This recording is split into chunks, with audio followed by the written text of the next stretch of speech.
अशोक महाजन जी, भारत मार्ग का ऑडियंस है, आपका बहुत बहुत धन्यवाद। आपसे मुलाकात हुआ, यू नो आप टाइम दिए, इसके लिए हम बहुत आभारी हैं। ओके, धन्यवाद। आप संघ से जुड़े हैं भी हैं हाँ, मैं संघ से चुना हूँ। और बीजेपी से चुनाव भी लड़ चुके हैं। नहीं नहीं, मैं बीजेपी से चुनाव नहीं लड़ा। तो संघ की तरफ से ही कभी संपर्क का जो काम होता है, तो ऐसे बीजेपी के साथ संबंध रहता है हमारा। अच्छा, तो बीजेपी के साथ संपर्क संपर्क रहा है, मगर हाँ, मेरे कांटेस्ट नहीं। पास संघ की जिम्मेवारी में तो बीजेपी के साथ समन्वय बनाना, बिल्कुल। संपर्क रखना, ये मेरे पास काम हाँ, है। आपका घर में ये सब फोटोस हैं, यू नो गुरु जियों का, हाँ हाँ, ये तो 10 पंजाब। gurus, हाँ and ये here you have RSS founder and the following Sarsang Jalak too. हाँ, तो हम संघ के संस्थक हैं, पंजाबी हैं, तो गुरु महाराज की फोटो तो होगी हमारे घर में। तो अशोक जी, हमें ये यकीन है कि आप कॉल के बाद बात करेंगे हमसे। नहीं नहीं, जो मुझे पता मैं करूँगा। मैं जो भी सिख लोगों से बात किया, जो अपने आप को असली सिख बोलते हैं, यू नो वो बोलते हैं कि ये संघ का लोग जो हैं वो गद्दार हैं, वही हिंदू सिख का डिवाइड करते हैं। इनका काम ही हिंदू सिखों का डिवाइड करना। इसके बारे में आप क्या बोलेंगे? नहीं नहीं, आप पता नहीं किन लोगों से मिले हैं। तो जो असली सिख आप कह रहे हो ना, तो असली सिख से नहीं मिले आप। मैं आपको स्पष्ट जो अकाली में हैं हम मिले हाँ थे, हाँ, सब देखिए, सब टर्बन पहनते हैं, हाँ, दाढ़ी रखते हैं, इससे अलावा क्या चाहिए आपको? यही असली सिख है। सिख। हाँ, नहीं नहीं, सिख हैं। ये तो असली नकली वाली कोई बात नहीं इसमें। तो शायद उनका ज्ञान कुछ कम है। तो जब मैं संघ की शाखा में छोटा बच्चा था, जाना शुरू किया, तो सबसे पहला जो गीत हमें गाने को कहा गया और हम बड़ी मस्ती से गाते गाते थे, तो वो था पिता वारिया ते लाल चारे वारे, हिंद तेरी शान बदले। यानी गुरु गोविंद सिंह जी के बारे में, सिख गुरुओं के बारे में ही हमें बड़ी अच्छी तरह सम्मान से बताया जाता था। तो फिर उसके बाद गुरु गोविंद के बच्चे उम्र में थे अगर कच्चे, मगर थे सिंह के बच्चे, धर्म ईमान के पक्के, गरज कर बोल उठे यूं, सिंह मुंह खोल उठे यूं। नहीं हम रुक नहीं सकते, नहीं हम झुक नहीं सकते, हमें निज देश प्यारा है, हमें निज धर्म प्यारा है, हमें निज पंथ प्यारा है। तो ये बातें तो हम सीखते आए हैं। तो कभी मैं आपको एक बात बताऊं कि 1965 में परम पूजनीय गुरु जी आए, तब मैं बड़ा छोटा बच्चा था तभी। तो हमें एकदम शाखा में आदेश हुआ कि शाखा में पंजाबी बोलनी है। तो उस समय हिंदी बोला करते थे पंजाब शाखा में। तो उसका कारण ये था कि प्रचारक बाहर से आते थे, पंजाब के बाहर से, तो वो हिंदी बोलते थे, तो हम भी हिंदी बोलते थे। तो गुरु जी का आदेश हुआ कि हमने पंजाबी बोलनी है। तो इस तरह की जो धारणाएं हैं कि हिंदुओं ने, अब मैं आपको एक और घटना बताता हूँ कि जब अकाली दल के साथ समझौता हुआ बीजेपी का, तो उस समय, उससे पहले 67 में जब गुरनाम सिंह की सरकार बनी, अकालियों की पहली सरकार, तो बीजेपी के 8 या 9 लोग थे मंत्री, एमएलए थे, मंत्री नहीं, एमएलए। और उनमें से फाइनेंस मिनिस्टर, उद्योग इंडस्ट्रियल मिनिस्टर और लोकल बॉडीज मिनिस्टर बीजेपी के लोग बने थे। तब समझौता नहीं था। इसके बावजूद बीजेपी ने बाद में एकता बनाए रखने के लिए अकालियों के साथ समझौता किया और 23 सीटों पर ही 20 साल 25 साल से रह गए। इससे ज़्यादा कुर्बानी और क्या करनी है?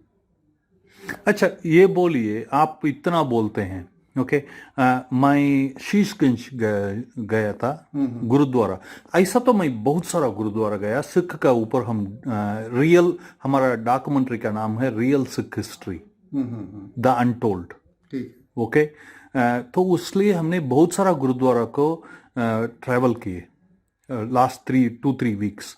ओके, जहां भी मैं गया, गुरुद्वारा के सारे लोग बोल रहे थे कि ये बीजेपी और आरएसएस गद्दार है, ये लोग पंजाब को ये करते हैं, नष्ट करते हैं। और मैंने शीशगंज गया, ओके, मेरा उनसे मुलाकात हुआ जिसके भाई ने इंदिरा गांधी को मारा।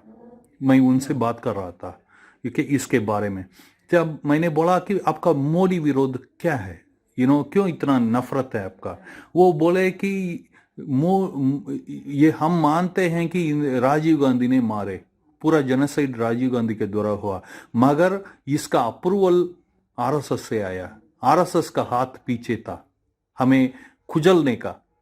ओके, और वो इतना तक गए कि हमें इसलिए नफरत है। अगर मैंने पूछा कि एक पॉइंट बोलो कि किस लिए आपको इतना नफरत है, तो वो बोले कि हमें इसलिए नफरत है कि बीजेपी वालों पंजाबी को डिस्ट्रॉय करने के लिए पंजाब को छोटा स्टेट बना दिए, हरियाणा ये सब बदल के अभी छोटा स्टेट हो गया पंजाब। इसका कोई महत्व नहीं है, इसके पीछे भी बीजेपी का हाथ है, इसलिए हम नहीं मानते हैं, उनको कभी नहीं स्वीकार करेंगे।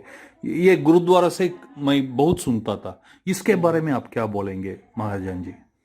नहीं, ऐसे है कि जे मोदी विरोध में जो सब कुछ हो रहा है, हाँ, तो इसके कारण शायद ऐसी धारणा बनी है। 67 में 65 में जब पंजाबी सूबा बना तो अकालियों की मांग से ये सूबा बना, और जितना वह चाहते थे, अभी थोड़ा सा हो सकता है कि चंडीगढ़ या कुछ गांव फिरोजपुर के नहीं उनको मिले, तो इतना ही सूबा वो चाहते थे उनको मिला, उनकी डिमांड पे मिला ये सूबा। ऐसी कोई बात नहीं है। तो मैं जो समझता हूँ कि 25-30 साल से जो अकालियों के साथ समझौता रहा, बहुत अच्छा समझौता रहा। कभी किसी ने, अकाली दल ने या सिख ऑर्गेनाइजेशन ने ऐसी बात नहीं की। मुझे लगता है कि ये कुछ ऐसा बात है कि मोदी जी का विरोध करने के लिए जो सब बातें बनाई जा रही हैं। मतलब 100% गुरुद्वारा में ये बोला गया। आप कैसा इधर आपका विचारधारा फैलेंगे? इतना गुरुद्वारा में आपका नफरत है। मैं तो नया चीज तो आपको नहीं बताता हूँ, आप तो मानते हैं। मैं तो ये मेरा बात तो आप माने होंगे, राइट? आपको तो इधर का पल्स तो पता है। हाँ, बिल्कुल बिल्कुल। बोलिए। तो ये एक फेज है जी, फेज आई है एकदम। मुझे नहीं पता, क्योंकि जो पंजाब का लोग है ना, और ख़ास करके हमारे सिख भाई, तो ये इमोशनल हैं, सेंटिमेंटल हैं। अब उनको ऐसी बात कैसे लगी इसके बारे में तो मैं कह नहीं सकता, किंतु सिखों को हम अपने से बिल्कुल अपना भाई समझते हैं। और इनको पहले ये थोड़ा सा था कि हम हिंदुओं में ही इनको समझते हैं, तो ऐसा तो संघ के सरसंघ चालक जी ने भी कह दिया, सिख अलग से धर्म है। तो किसी तरह के इनको कोई बात होनी नहीं चाहिए। तो ये क्यों इनके मन में, मुझे लगता है कि ये मोदी जी के आने के बाद ऐसा अपोजिशन पार्टी या कुछ विदेशी ताकतों ने इस तरह का कुछ प्रचार किया है, तो जिससे हमारे भोले भाले यहाँ के लोगों के मन में ऐसी बातें आई। मगर अशोक महाजन जी, आप बोलते हैं कि सिख पंथ को अलग बनाया गया, ये क्या आप सच्ची में मानते हैं कि सिख पंथ अलग है? देखिए, इतिहास में, या पॉलिटिकल के लिए बोलते हैं? नहीं नहीं, ऐसा नहीं है हमारी मान्यता, क्योंकि गुरुओं के प्रति हम पंजाबी होने के नाते, जहाँ वैसे वो तो क्षत्रिय थे, हम हिंदुस्तानी होने के नाते गुरुओं के प्रति नतमस्तक हैं।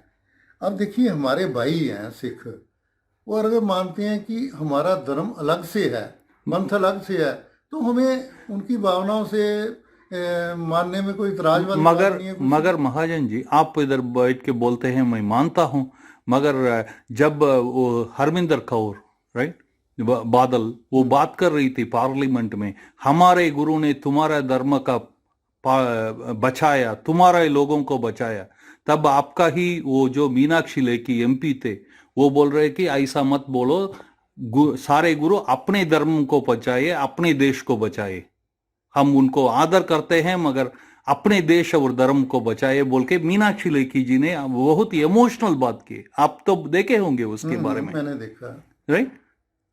तो यही जो अपनी मिसेज बादल जिन्होंने ये भाषण दिया, तो ये मंत्री नहीं है, इनके ससुर मंत्री रहे हैं अपनी अटल जी की गवर्नमेंट में, इनके पति मंत्री रहे हैं, अपने बीजेपी की सरकार में इनको कोई, ये तो पॉलिटिकल बातें हैं, इन्होंने पॉलिटिकल बात की है, किंतु ऐसा तो कुछ नहीं है। गुरु साहबान ने धर्म की खातर सब कुछ, हर जगह यही है, तो धर्म की खातर। अब धर्म कौन सा है इसकी व्याख्या तो विद्वान लोग करेंगे ना। तो हमने बहुत लोगों से मिले इस अभियान में। ये दूसरा तरफ का ये बात है कि जैसा उदासी संप्रदाय से मिले, बहुत संप्रदाय से हम मिले, वो बोलते थे कि हमारा इधर हमारा मंदिर में गुरु ग्रंथ साहब हुआ करता था, मगर जब इधर हुआ करता था तो ये कब्जा कर लेंगे, इसलिए हमने बदल के इधर मूर्ति लग ली इनसे बचने के लिए। मगर हमारा पूरा विश्वास है गुरुस में, उनको भी पता है हमारा ऐसा, हमने कितना कुर्बानी दिए गुरु ग्रंथ साहिब के लिए और गुरुओं के लिए बोल के, मगर इनसे बचने के लिए हमने सारे कुछ छोड़ के मूर्ति रख दिए, नहीं तो ये कब्जा कर लेते। नहीं, ऐसी कुछ बातें हो सकती हैं।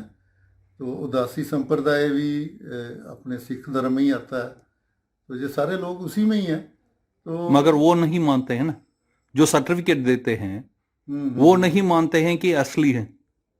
हाँ हाँ, तो इसीलिए मैंने कहा ना कि कुछ पॉलिटिकलाइज हो गया है मामला, और कुछ ऐसे है कि जैसे आप भी विदेश से आए हैं, तो विदेश में बैठे हुए लोग कई बार बिल्कुल हाँ हाँ कुछ ज़्यादा ही ऐसी बातें करते हैं, क्योंकि उनको यहाँ की वस्तु स्थिति नहीं पता होती है। यहाँ तो हम लोग इकट्ठे रहते हैं, किसी प्रकार की कोई बात नहीं, हमारे रीति रिवाज, हमारा बैठना खाना पीना सब ये सच में बताइए मुझे, सच में प्लीज। ओके, क्या सिख हिंदू में एकता है इधर? क्योंकि मैं तो गुरुद्वारा में नहीं देखा। क्या सड़क में क्या है ये बताइए मुझे, क्योंकि गुरुद्वारा पॉलिटिसाइज हो चुका होगा, ऐसा ही मुझे लग रहा था। राइट, आप मुझे करेक्ट कर सकें, मैं इधर से नहीं हूं, मुझे इतना जानकारी नहीं है। ओके, आप क्या समझते हैं सड़क में कैसा है? देखिए, सड़क में और यहाँ पर किसी प्रकार का सिखों का और हिंदुओं का अलगपन नहीं है। कारण मैं आपको बताता हूँ कि हमारी दुकानें, हमारे घर, हमारा, देखिए वो कम्युनिटी जो है ना, आप कभी देखेंगे तो अलग अलग मोहल्ले हैं उनके। इंडिया में कहीं भी चले जाओ तो ऐसे आपको अलग अलग लगेगा। तो सिखों हिंदुओं का तो इकट्ठा है, इकट्ठे मोहल्ले हैं, इकट्ठा रहना है, शादी विवाह इकट्ठे हैं, और हमारे घर में आना जाना, मेहमानबाजी सब इकट्ठी है, ऐसी कोई गल नहीं है। पर इतना जरूर है कि गुरुद्वारों में अगर कुछ लोगों का, ऐसे लोगों का कब्जा हो सकता है, ऐसे हो, पर गुरुद्वारे में गुरुबानी बोली जाती है, और गुरुबानी में तो सब कुछ है, सारे राम भी हैं। मगर अशोक महाजन जी, ये राम वो राम नहीं है, ये कृष्ण वो कृष्ण नहीं है, यही बोला जाता है। हाँ, तो मैंने एक बार राम जन्मभूमि का आंदोलन था, तो हमारे सिख भाई भी उसमें, जो हमने एक प्रोसेशन निकाला था, जुलूस निकाला था, तो उसमें थे। तो हम राम का नाम ले रहे थे, तो वो उनमें से किसी ने कहा कि वो राम मेरे अलग हैं। तो मैंने कहा आप राम का नाम लीजिए, आपके मन में अलग से राम है, तो राम है। तो राम के तो कई स्वरूप हैं, हजारों सैकड़ों अपनी अपनी मान्यता के अनुसार हैं। तो इसमें किसी को बाध्य थोड़ा किया जा सकता है कि तुम जो जिस राम को, मेरे मन में राम की जो मूर्त है वो ही मूर्त आपके मन में होनी चाहिए। तो ये कोई इतनी बड़ी बात नहीं है, वो राम तो राम है, अब उसके मन में आपके क्या है उसमें कुछ नहीं कहा। आप हंसते हैं। हाँ, देखिए भक्ति है ना, ये हाँ तो जी, भक्ति भाव है ना। हाँ जी। तो मैं राम को मैं तो कृष्ण में भी राम देखता हूँ। तो ठीक है, ये बोलिए, ये एक जमाना था जब इधर बीजेपी का बहुत ग्रिप रहा, मगर आज वैसा नहीं है। ये पतंग का क्या कारण है? क्या अब लोगों का भरोसा उठ गया है, हिंदू के ऊपर उठ गया है, हिंदुत्व के ऊपर उठ गया है, क्या है? बिल्कुल ये जो आप कह रहे हैं ना, तो ये आपकी जो स्टेटमेंट है आपने सुनी सुनाई बात में की है। मैं आपको सही बात बताऊं कि बीजेपी के पतन का कारण खुद बीजेपी है। क्या बात यहाँ का हिंदू वैसे हिंदू है। और मैं आपको बताऊं एक बात कि 67 में पहली बार बीजेपी गवर्नमेंट में आई पंजाब में, गुरनाम सिंह जी के नेतृत्व में। और कौन से मिनिस्टर थे उसमें? Krishan Lal Maini, Balram ji Das Tandon, doctor Baldev Prakash, veteran leader of Punjab. ये बिल्कुल इनके पास उद्योग, फाइनेंस और लेबर, इस तरह के अच्छे महकमे थे। तो ये किस लिए आए? क्योंकि इनकी पावर थी। 10 सीटें थी इनके पास उस समय। तो क्या आप समझते हो कि 67 में 10 सीटें जीतने वाली बीजेपी पंजाब में कमज़ोर थी? अब उसके बाद बीजेपी ने अपना आत्मविश्वास खो दिया। क्यों खोया? क्या लीडरशिप ठीक नहीं है? क्या हुआ? अभी मोदी जी और अमित शाह जी तो सारे जगह बीजेपी का बदलते हैं पत्ता। परिस्थितियाँ कुछ ऐसी बनी उस समय, आपको मैं बताऊं, मेरे मन को कुछ कभी दुख होता है कि उस समय म्यूनसिपल कमेटी के इलेक्शन में जनसंघ होता था। इसको जनसंघ कहते थे बीजेपी को। तो पंजाब में एक कहावत चलती थी, गोभी का फुल दीवा गुल। इनका चुनाव निशान दीपक था। तो ये कहते थे गोभी का फुल जो है ना। मतलब क्या है इसका मतलब ये जो फल है ना हमारा, कॉलीफ्लावर, ये वेजिटेबल है, तो ऐसे उससे मेल करते हैं गोभी का फूल और ये दीवा गुल। जिस मतलब ये जो दीपक है ना, ये खत्म हो गया, इसकी लाइट खत्म होगी, क्योंकि हम हारते थे तब। तो उस समय भी हम म्यूनसिपल कमेटी में कुछ सीटें लेते थे, इसके बावजूद देते थे लोगों में, क्योंकि हमारे बीजेपी के पास ना कोई पैसा होता था, डर होता था, कांग्रेस की सरकार थी। तो इसके बावजूद ये सीटें लेते थे। 10 सीटें असेंबली में ले जाते थे, 3-3 मिनिस्ट्रियाँ ले जाते थे। तो अब क्या ऐसी बात होगी? इस समय विधानसभा में बीजेपी की 3 सीटें हैं, इतना होने के बावजूद भी। और उस समय 17 में इलेक्शन हुए, 2017 में इलेक्शन हुए, मोदी जी थे तब, मोदी जी की सरकार थी। इसके बावजूद 3 सीट्स बीजेपी ने ऑब्टेन की। 1 फ्राम फगवाड़ा, वो भी सेमी सिटी है, और 2 फ्राम सुजानपुर एंड अबोहर। मगर वो तो अकाली का बल पर जीते थे 3 सीटें। हाँ जी। तो 10 सीटें का किसके बल पे जीते थे 67 में? वो तो पुरानी बात है। हाँ, वो ही मैं बता रहा हूँ कि उसके बाद बीजेपी, ऐसी परिस्थितियां बन गई। मैंने कहा 65 में परम पूजनीय गुरु जी ने कहा कि हम अपनी शाखाओं में पंजाबी बोलेंगे और उसमें सेंसस में पंजाबी लिखेंगे। मैं छोटी उम्र का बच्चा था, और उस समय जब मैंने सेंसस वाले को कहा कि मेरी मातृभाषा पंजाबी है, तो वो मुझे कहने लगा तुम पागल हो, तुम्हारी तो हिंदी है। इस तरह का माहौल था तब। हमने ये कैसा हो सकता है? आपका बात मैं भरोसा नहीं करता हूँ। कैसे? इसलिए मैं भरोसा नहीं करता हूँ, आप तो टर्बन नहीं पहन रहे हैं, आप तो दाढ़ी नहीं रख रहे हैं, आप पूरा शेव्ड हैं। मुझे तो पंजाबी मतलब सिख ही होता है ना। आप नहीं। अरे हमारे, आप कैसा हो सकते हैं पंजाबी? पंजाब आज क्या बना है? पंजाब सदियों से, सैकड़ों हजारों सालों से पंजाब है। पंजाब के राजाओं ने मुसलमानों, यवनों के आक्रमण रोके हैं। उस समय तो वो भी पंजाबी थे। उन्होंने किस तरह की दाढ़ी रखी थी, किस तरह का टर्बन पहनी थी, वो तो इतिहास जानता ना। तो पंजाबी हैं।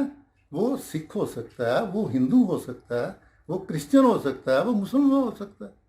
अब जो पाकिस्तान के लोग पंजाबी हैं, वो अपने आप को पंजाबी कहते हैं। नहीं, वो तो ठीक है, वो हो सकते हैं, कन्वर्ट हो चुके होंगे। हाँ। मगर हिंदू थोड़ी पंजाबी हो सकता है। हिंदू पंजाबी है, हिंदू गुजराती हो सकता है, हिंदू महाराष्ट्रियन हो सकता है, हिंदू पंजाबी क्यों नहीं हो सकता? पंजाबी हिंदू पंजाबी है। पंजाबी लोग, हमारी कल्चर है, पंजाब की अपनी कल्चर है हमारी, और उसमें सिखों का, हिंदुओं का एक समान अधिकार है उसके ऊपर। मगर हिंदुओं ने कुछ नहीं किया मुगल का समय पे, गुरु ने किए, वो तो सिख के विकास है। नहीं नहीं, इस कंट्री देखो, गुरुओं को हम छोटा नहीं, गुरुओं का कुर्बानी सबसे ऊपर है, वो सिर माथे पे है। इसका मतलब ये थोड़ा है कि सारे हिंदुस्तान में अब शिवाजी, महाराणा प्रताप, छत्रसाल, उनकी कुर्बानियों को। पंजाब में कोई और करता था या सब गद्दार थे गुरुओं के अलावा?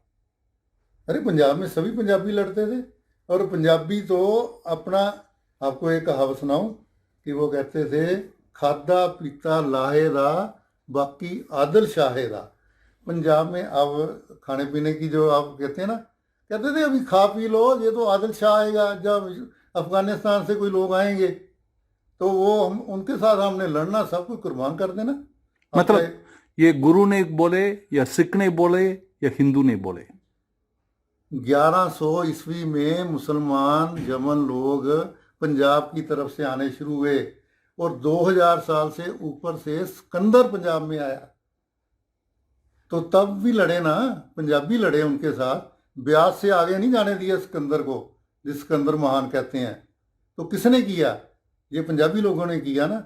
मैं इसको हिंदू सिख नहीं कहता, पंजाबी लोगों ने किया। 2000 साल पहले सिकंदर को जहाँ से मार भगाया, जिसको दुनिया कहती थी कि महान है, तो ये पंजाबी लोगों ने किया। मगर गुरु गोविंद सिंह को मारने वाले के पीछे भी हिंदू लोग ही थे। कहाँ थे हिंदू लोग? हिंदू तो अपना एक एक बालक देते थे गुरु गोविंद सिंह को सिख बनाने के लिए, ये तो परंपरा थी। और वो तो बोला जाता है, ठीक है मैं मान लेता हूं, आप जो बोलते हैं सही भी हो सकता है, वो तो आदि काल में होता था, अब तो होता नहीं है वो। और मुसलमान भी दे चुके हैं भाई भाई। नहीं नहीं, कोई ये बिल्कुल एक बात बनाई जा रही है, मुसलमान कोई कन्वर्ट होके सिख नहीं बना। नहीं, अगर कोई ऐसे बना है तो ऐसे कोई इक्का दुक्का उदाहरण आप मुझे बता दीजिए। मैं आपको एक वीडियो बताऊंगा, इसके साथ आएगा। एक सिख गुरु से हमारा महंत से बात हुआ, उन्होंने बोला कि 11,000 मुसलमान एक दिन में, एक समय में सिख बने। ऐसा नहीं कि हिंदू थोड़ी सिख बने। नहीं, ऐसा अगर कोई इतिहास में हमने तो पढ़ा नहीं है कि मुसलमान, क्योंकि हमने तो यही पढ़ा मुगल काल में मुसलमान सिखों के सिरों की कीमत रखते थे कि कितने सिर काट के लाओ, हम आपको कीमत देंगे। और इधर से उस सेना को देने के लिए, जोश देने के लिए, उस सेना में पंजाब के लोग और सारे हिंदुस्तान के लोग भर्ती होते थे। मगर मैं एक बात सीधा सा आपको पूछूं, हरिमंदिर साहब में जनरल टायर का अवार्ड दिया जालियनवाला बाग के बाद, क्या उस वक्त संघ था? उस वक्त संघ था या संघ नहीं? उस समय नहीं, संघ नहीं था उस समय उसमें। हाँ। तो इसका मतलब यह है कि आपका हाथ नहीं हो सकता उसमें।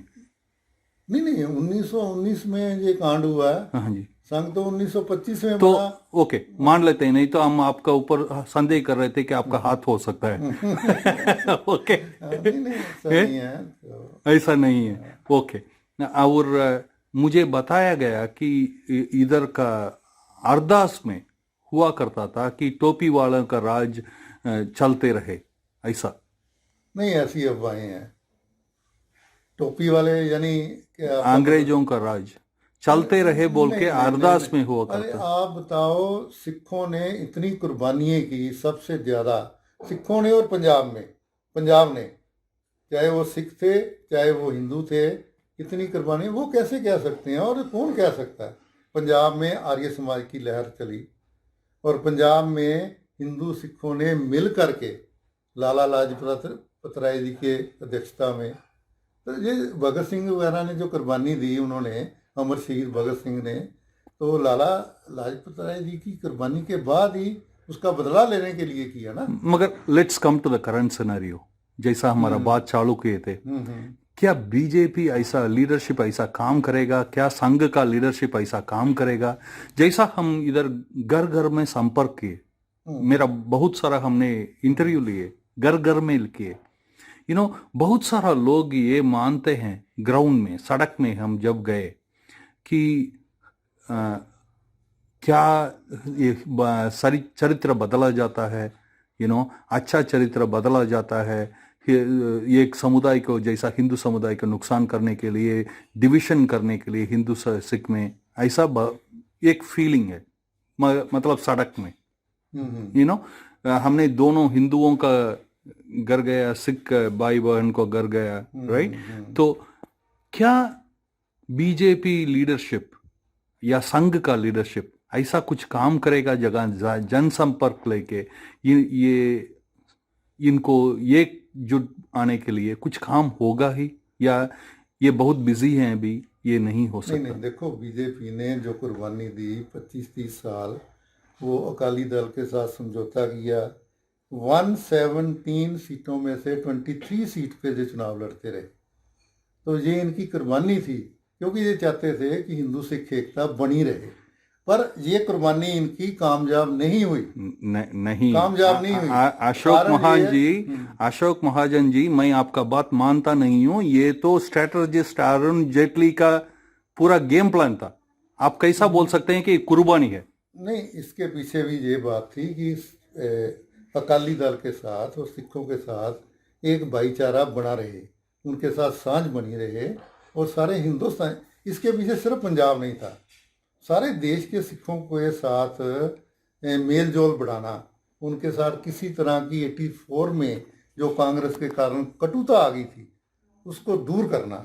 ये बताया जाता है कि ऑपरेशन ब्लू स्टार के लिए आडवाणी जी ने ग्रीन लाइट दिए। नहीं, ये तो अब बातें अब आ रही हैं, राइट। आप मेरा बात झूठ नहीं मानते हैं, शायद आप भी सुने होंगे। नहीं, ये लोग कहते हैं और कहते रहेंगे। जब ये वॉइस टू के जो बातें कहेंगी ना, तो आडवाणी जी तो खुद बड़े प्रशंसक सिंधी हैं, वो सिंधी लोग तो खुद सिख धर्म के प्रति बड़े नतमस्तक हैं। ऐसा कैसे हो सकता है? ऐसा कभी नहीं हो सकता। ये ग्रीन लाइट दिए, मेरा इंटरव्यू आएगा, वो बोलते हैं। नहीं, जब हमारा इंटरव्यू हुआ शीशगंज में इनका फैमिली से, सतवंत सिंह फैमिली के साथ, वो सीधा बोले कि ये आडवाणी जी का हाथ इसमें था 1984 में, कि उन्होंने ग्रीन लाइट दिए।